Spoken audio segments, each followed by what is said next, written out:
This video is going to show you how to deal with fractions inside of equations, and specifically these are all one-step equations.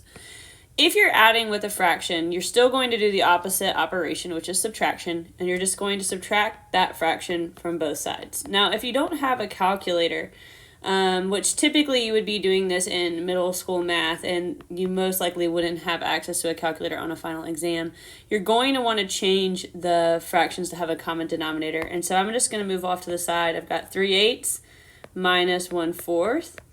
I'm going to change that 4 to an 8 by multiplying the top and bottom by 2. So now I have 3/8 minus 2/8, which would leave me with 1/8. All right, the next one is something that stumps people on a regular basis. If you have a fraction multiplying x and you want to get rid of it, you can divide. That is the opposite operation. But when we divide by a fraction, oops, didn't mean to put the x down there, just the 2/3. You're going to have to keep change flip, right? We would have to do 1/2 times 3/2. This is called multiplying by the reciprocal. And so I am just going to start by multiplying by the reciprocal. So to get rid of 2/3, I'm actually allowed to just go ahead and multiply by 3/2. The reason this works is because 3 times 2 on the top would be 6, right?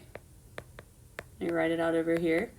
That would be 6 over 6, which is 1, and we want 1x. So those cancel out because it leaves us with just 1x.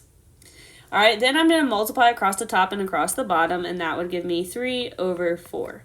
So if you have a fraction multiplying x, you can flip and multiply instead of divide, which is called multiplying by the reciprocal. Keep, change, flip. It's all the same thing. You're really dividing. It's just a faster method. All right, number 3 here. If I am subtracting a fraction, you just do the inverse operation, which is adding. All right, then off to the side, again, I've got 2/5 plus 1/4.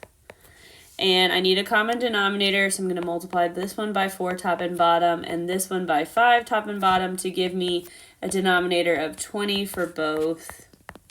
And so that would be 8/20 plus 5/20, which would end up being 13 over 20.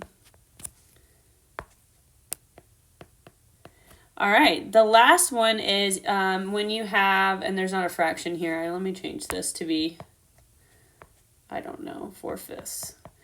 Let's say I have x divided by a number. This is a fraction. X is the numerator and 6 is the denominator.